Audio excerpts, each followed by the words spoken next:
The coldest winter I ever spent was the summer in San Francisco. That's associated with the fog. You have to love the fog if you live here. If you resent it and you're like, ooh, brr, it's cold, you're in the wrong place. There's lots of poetry and stories that have been written about the famous fog, but a lot of it is just folklore, right? We kind of had this sense that fog was changing. We're in a climate crisis. We see the West that is burning, that is getting drier every year. The idea that I might be giving up my fog to climate change. There wasn't a lot of science that had been done, so we really had to start at square one and take it from there.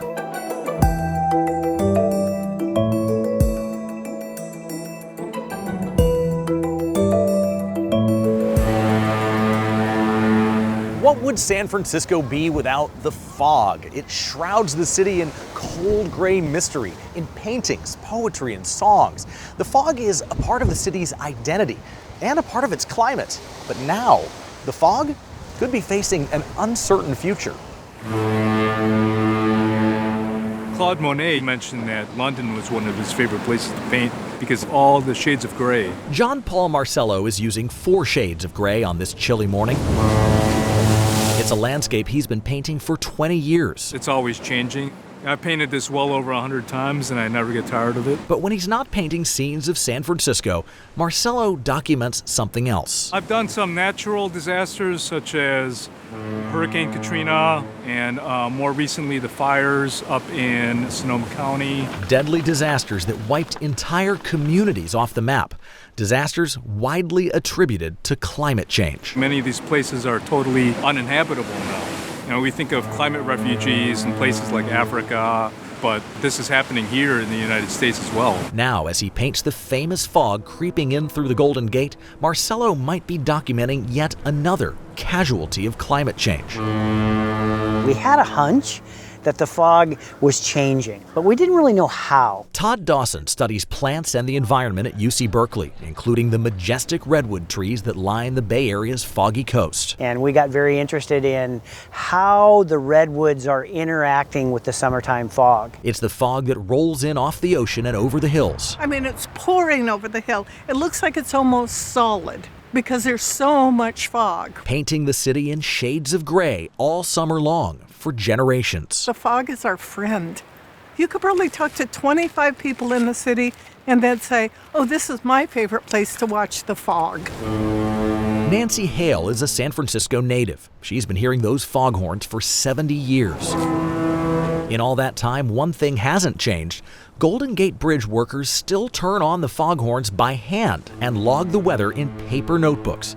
A lot of those logs have long since disappeared, so Dawson needed to find that data somewhere else.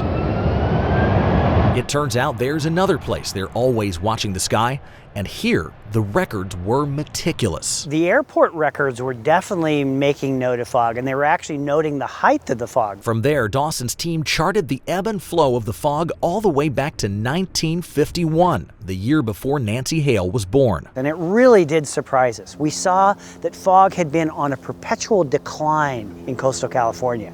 It had declined by 33% over a 60-year period. The idea that I might be giving up my fog to climate change, it makes me somewhere between disconsolate and angry. The numbers suggested San Francisco's most celebrated resident might be moving out. It's famous, right? It's Carl the Fog. Carl antagonizes tourists. It's summertime, but it's cold. Certainly colder than I expected California to be. Photobombs family portraits. The fog's gonna mess up our photos because then we can't really see the bridge. And brags about it all on Twitter. Fog's its own personality and reality. But though Carl said he was gearing up for the frigid month of Fogust, something strange happened around the end of the month.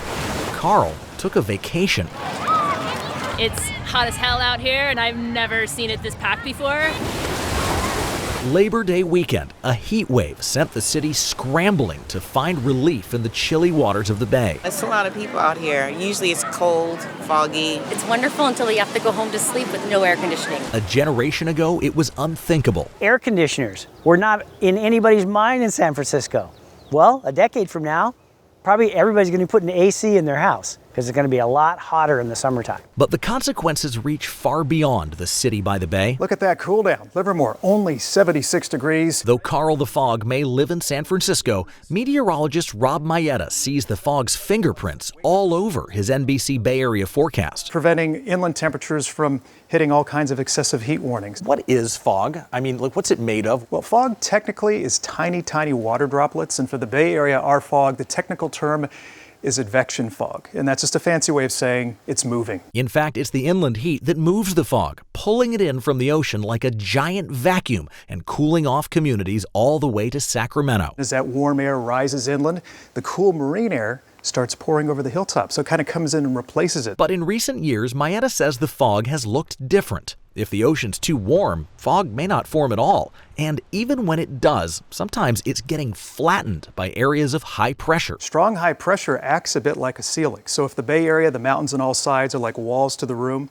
when high pressure is strong, it can squish that layer down pretty easily so that the cooling effects are just limited to the inner bay or the coast. Not just the cooling effects, but the moisture from those tiny water droplets. Water that, until now, had never really been measured. When we started to study it, we realized that, fog comes in horizontally off the ocean, rainfall comes in vertically. Our rainfall collectors are only getting rain, but they're not going to get the fog. Dawson needed a new approach. This is one of the fog collector designs. It's a fog collector. Yeah, absolutely. With strings like a harp, it intercepts the moving fog and catches some of the water. The fog condenses basically on the strands, runs into these little gutters, and then we collect the water. In the fog bottle. In the fog bottle. It didn't take long to make a major discovery. One of the things that people assumed is fog wasn't very much. And we came to realize that, in fact, it constitutes somewhere between 30 to 40% of all the water that comes into coastal California. Water that blankets the redwood trees and keeps them alive through the driest part of the year. We can put a core into a tree and we can look at the rings. Fog water has a very distinct H2O signal compared to rainfall. We pick those up in the tree. It turns out redwoods get a lot of water from fog, but a little less every year. In the southern part of the redwood range, we're starting to see the tree canopies thinning out, and you can see a climatic change in the tree ring record, and that fog signal has abated. Redwoods may be nature's best fog collectors, but just about any plant can benefit from fog, including these tiny oak trees here at Cal State Monterey Bay, which are getting an extra dose of fog thanks to contraptions like this one. The droplets get captured on the mesh, and then as they get larger and larger, they reach the point where gravity takes over and pulls them down. Dan Fernandez set up these big fog collectors right here at the center of campus. When we have a fog event, they may get a couple liters of water during that time that they wouldn't have otherwise gotten. They're a teaching tool for his students. If the fog's blowing this way and the mesh is like this, you're not going to catch anywhere near as much. And an inspiration for his research. Why collect fog? What can we use it for? I guess the answer to that question is, what can we use water for? Really, anything we can use water for, the water that we collect from fog, we could use that for. The question is there enough to make it worthwhile? And that question has drawn interest from all over. These green fog collectors are actually a different type of fog collector. Researchers from Virginia Tech and MIT are sending their latest designs here for testing. Do they get fog on the East Coast, or they had to send them here to experiment? That's partly why they're out here. It's a question of materials, location, and of course, size. This is 2¼ square meters. So what happens when you make the fog collector even bigger? Well, it starts to look something like this. Here at UC Santa Cruz, they're actually growing tomatoes almost entirely using fog. Farms use a lot of water, of course, and some of that water could be harvested from fog. Peter Weiss is studying that possibility here on the university's very own farm. It's an idea born out of necessity as California weathers yet another serious drought. This thing's really efficient at collecting the fog, so it drips off pretty fast. It's about 13 square meters, covered in mesh that's designed in Germany to mimic the needles of redwoods. Something called biomimicry, where it uses these small filaments that lead to larger filaments, because especially redwoods, they have evolved with the fog. It's covered in scientific instruments, and each morning it's covered in water. We're getting approximately 5 liters of water per night. The tiny tomatoes are starting to sprout, and with them comes hope that the fog might not be simply a victim of climate change. It could also be a solution. Welcome. Today we have fog as a main topic. It turns out California is not the first place to try this. Back at UC Berkeley, they're hosting scientists from the country of Chile. We have been doing this for several decades already, since the 80s. Chile is home to the Atacama Desert, known as the driest place on Earth.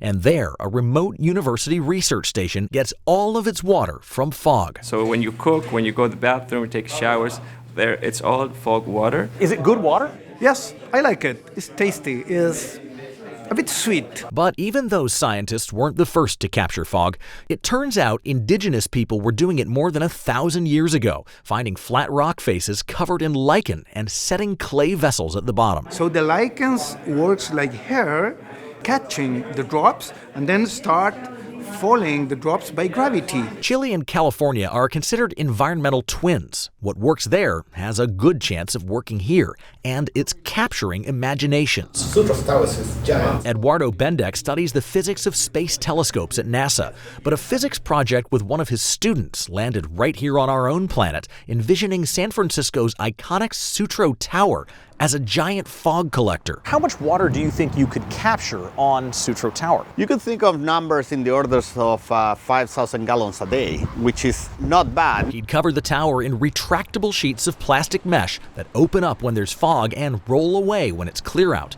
They'd feed water by gravity to neighborhoods on the hillside. You have this source of water in the fog that occurs in summer when there's lack of water here in California. We have a drought, so let's do something about it. We spoke as the tower was swallowed up by fog during the month Carl the Fog proudly proclaimed Fogtober. Carl did his best to ruin the Fleet Week parade of ships and managed to mess up the Blue Angels air show 3 days in a row. What did you see? Mostly fog. You see, the fog has made a bit of a comeback since Dawson's first study. Though he says it's still on the decline, we've seen several unusually foggy years at the very times when California needed water the most. When we had the drought between 2012 and 2016 here in California, there was actually a tick up in the amount of fog for that 4-year period. The question remains, will climate change always result in less fog, and maybe it'll result in more fog at certain times, and then eventually less fog? And it turns out the Blue Angels can teach us something about fog. When the Blue Angels fly, you see some little fog trails next to the cockpit. And sometimes fog forms on the wings, just behind the leading edge. Bendek says that's a perfect illustration of the best place to put a fog collector, just behind the top of a coastal hill. It's where it's most likely that the water density will be the most. Bendek envisions retractable fog collectors lining the hills of the Bay Area coast one day. It's far off in the future, but it turns out something else is right on the horizon. If the drought continues like it is, we're going to be looking for all different ways to save every drop. Meet the water managers for the foggy communities of Daly City and Pacifica. We have a lot of customers that potentially might be interested in putting a fog collector in their backyard. Working with Weiss and Fernandez, they're already taking measurements with small collectors on their foggiest hilltops. If someone had a fog collector at their house, they could use it to water their lawn. Water your tomatoes in the backyard. Using fog to water your lawn and your plants could help you use less of the Bay Area's precious drinking water, offsetting your water usage the way solar panels offset your need for electricity. Do you think fog collectors are the new solar panels? I think potentially it could be something very similar. And just like they offer rebates for rain barrels, water districts could help customers collect fog. Potentially get kits together and people can build them themselves. There's a lot of work still to be done. I'm so concerned about climate change. But for Nancy Hale, protecting the climate and the fog is about something much smaller than the ocean or even the Golden Gate Bridge. It's about a future where her grandkids and their kids can cross that bridge into a city painted in shades of gray, wondering where it all comes from. My grandson said, "Is this where they make fog?" Right there, you know? And I realized, see, another generation starting his own relationship and his own story about fog.